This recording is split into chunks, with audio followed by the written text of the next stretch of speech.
Kamu hampir terjatuh ke lantai saat tersentak bangun di bandara. Anehnya, justru keheningan yang bikin kamu terbangun. Biasanya, bandara pasti sibuk. Penumpang bergegas ke sana-sini demi mengejar penerbangan. Pengumuman disiarkan setiap menit. Pesawat lepas landas dan mendarat. Tapi sekarang, semuanya lenyap. Toko bebas bea masih buka sih, tapi nggak ada orang, baik penumpang maupun pegawai toko. Kamu mulai merinding dan keringat dingin. Tadinya masih ada 1 jam sebelum penerbanganmu. Dan kamu memutuskan untuk tidur sebelum perjalanan pulang yang jauh. Setengah jam kemudian, kamu terbangun dan melihat ini. Kamu bangkit dan berjalan menyusuri terminal. Beberapa menit kemudian, kamu tidak bisa lagi menyangkal apa yang ada di depan mata. Seluruh bandara ini benar-benar kosong. Kamu berjalan makin cepat. Pikiran negatif mengalir di benakmu. Apa tadi ada evakuasi? Ada bencana alam ya? Tsunami? Atau gempa bumi? Tapi kenapa nggak ada yang bangunin aku? Tak satu pun pertanyaanmu terjawab. Kamu melihat-lihat ke sekeliling, mencari pintu keluar terdekat. Aha, ketemu! Tapi kamu makin cemas saat melihat tak ada orang di pengecekan paspor. Pos pemeriksaan pabean juga kosong. Dan yang lebih anehnya lagi, kondisi bandara saat ini tidak menunjukkan orang-orang pergi dengan terburu-buru. Semuanya rapi. Dan kamu masih berharap petugas keamanan bandara muncul tiba-tiba. Kamu sampai ke terminal kedatangan yang juga kosong. Tak ada yang menunggumu sambil memegang kertas bertuliskan namamu di sana. Tidak ada sopir taksi yang menawarkan layanan mereka. Kamu keluar dan melihat beberapa taksi. Sayangnya, semua terkunci dan tak ada orang di sekitar sana. Kamu melihat bus di kejauhan. Hah, phew. Kamu berlari sambil menarik koper besar yang berat di belakang. Pintu bus terbuka, tapi cuma sampai situ kabar baiknya. Tidak ada sopir ataupun penumpang lain di dalam. Kamu pergi ke tempat sewa mobil. Sesuai dugaan, tempat itu kosong. Gak ada pilihan lain selain memilih mobil dan mengambil kuncinya. Dan gak ada salahnya kan kalau kamu memilih Porsche Convertible yang sudah lama kamu idamkan. Sebelum menyalakan mobil, kamu mencoba menelepon teman-temanmu. Gak ada sinyal. Aplikasi chatting juga mati. Koneksi internet terputus. Kamu menyalakan radio mobil dan cuma mendengar suara statis kresek-kresek. Situasi ini memang mengerikan, tapi kamu orangnya optimis. Kamu berusaha memandang pengalaman ini sebagai peluang menarik yang belum pernah kamu miliki. Misalnya, gimana kalau kamu menginap di hotel terbaik di kota ini? Gak ada penerima tamu yang bukain pintu atau bantuin kamu bawa barang. Tapi untungnya, kamu juga nggak perlu check-in dan bayar mahal buat nginep. Kamu menekan tombol lift, tapi nggak nyala. Bahkan nggak ada suara sama sekali. Hadeh, kamu mengambil kopermu yang berat itu dan mulai naik tangga. Pasti kamar yang terbaik ada di lantai paling atas. Saat itu, kamu tak sempat berpikir bahwa hotel ini punya 35 lantai. Kamu nggak mungkin sampai di sana dengan cepat, sambil bawa koper berat pula. Sambil terengah-engah, kamu akhirnya sampai. Lalu, kamu baru ingat kamarnya pasti dikunci, dan kamu nggak bawa kuncinya. Iseng-iseng, kamu mendorong pintu pertama di sebelah kiri. Ternyata terbuka. Artinya cuma satu, listrik juga mati. Berarti kamu juga nggak bisa mandi. Padahal kamu udah bayangin pengen mandi sejak sampai di lantai 14 tadi.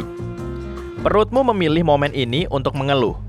Suara geraman memekakan telinga terdengar. Kamu memilih kamar terbaik di lantai ini.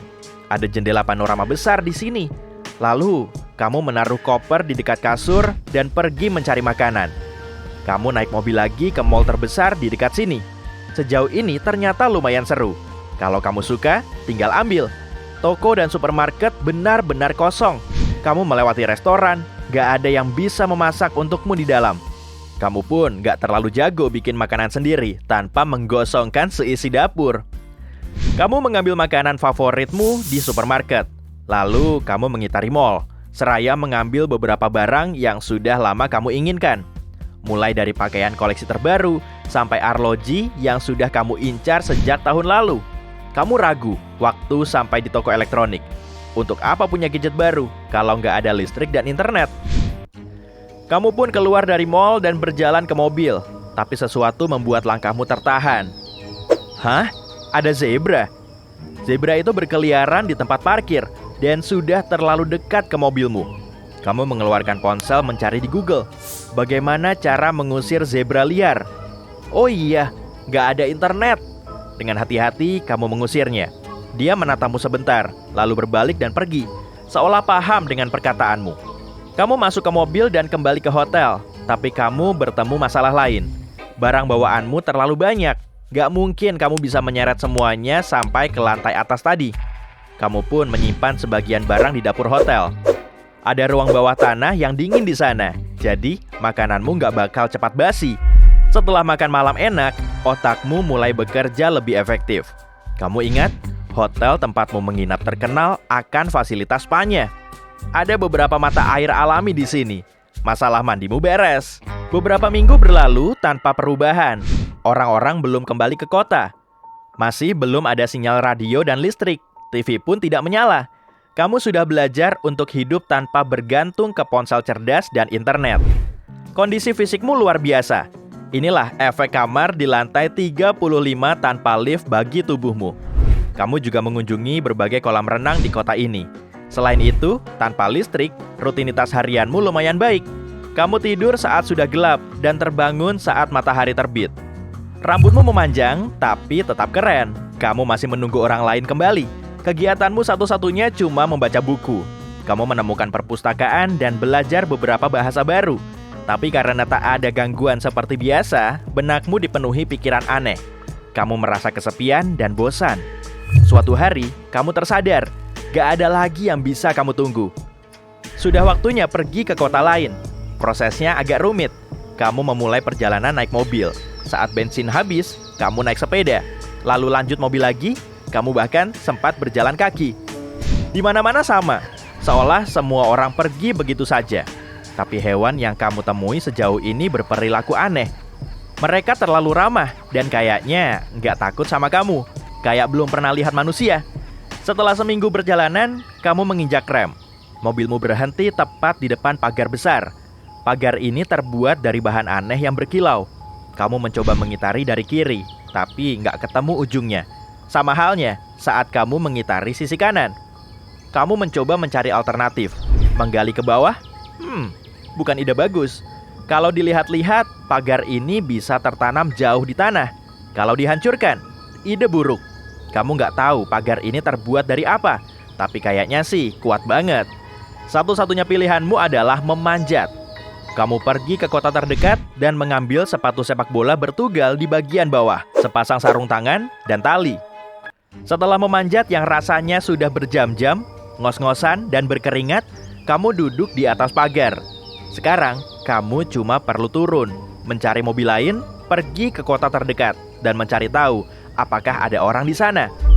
Akhirnya, kamu berhasil turun. Kamu berbalik dan melihat seseorang. Dia kelihatan takut dan perlahan mundur darimu. Saking senangnya, kamu menghujaninya dengan banyak pertanyaan. Pria itu mendengarkanmu tanpa bicara. Begitu semua pertanyaanmu habis, dia kelihatan sudah tenang. Sekarang, giliran dia yang bicara. Semua orang meninggalkan area itu berpuluh-puluh tahun lalu. Sekitar tahun 2021 mungkin.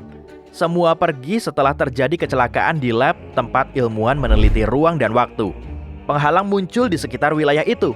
Jadi, orang dan segala jenis sinyal tidak bisa masuk. Orang-orang di sisi ini sama sekali tidak tahu apa yang terjadi di sisi seberang. Seiring waktu, penghalangnya semakin lemah. Beberapa orang berhasil menyeberang, tapi mereka yang pergi ke sana tak pernah kembali. Kami membangun pagar ini supaya jangan ada lagi yang nekat. Kamu orang pertama dari sisi seberang yang berhasil masuk ke sini.